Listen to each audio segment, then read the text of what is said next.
Hello, police station അല്ലേ? അല്ലെങ്കിൽ നീ എന്നെ പിടിച്ച് തിന്നോടാ കഴിവറട മോനെ. ആരാ സ്റ്റേഷനിലേക്ക് ഫോൺ ചെയ്യാൻ ധൈര്യം കാണിച്ച ആ മഹാൻ? ഞാൻ എപ്പോഴേ പറഞ്ഞതാ മിസ് കോൾ കൊടുത്താൽ മതിയെന്ന്. ഈ മരിച്ചുപോയ കുമാരൻ ജീവിച്ചിരുന്ന ആളാണ്. ജീവിച്ചിരിക്കുമ്പോൾ അയാൾ മരിച്ചിട്ടില്ല സർ. നിക്കണ്ട അവിടെ. ഇതെന്താ സ്കൂൾ വിട്ട പോലെ? അകത്ത് ഉപ്പാവൊന്നും വിളമ്പില്ല. ആരും വരണ്ട. ഒരാളായില്ലേ സാർ? ഇടാ അതിന് ഇവൻ അല്ല, ഞാൻ ഒരാളാണ് സാർ. ഇടാ അതല്ല, ഞാൻ ഇവനോടാ പറഞ്ഞത്. ഞാനും ഒരാളാണ് സാർ. ഇടാ നിങ്ങൾ രണ്ടല്ലേ? അല്ല സാർ, ഞങ്ങൾ ഓരോരുത്തരാ.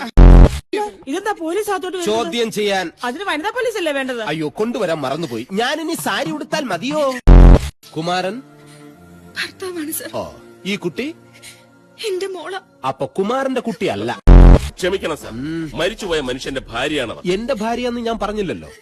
സ്വന്തം ഭർത്താവ് മരിച്ചുപോയി എന്ന് വിശ്വസിക്കാൻ പോലും അവർക്ക് ഇപ്പൊ കഴിയില്ല. എന്നാ മരിച്ചു എന്ന് വിശ്വസിച്ചിട്ട് ഞാൻ വരാം. ഓക്കെ.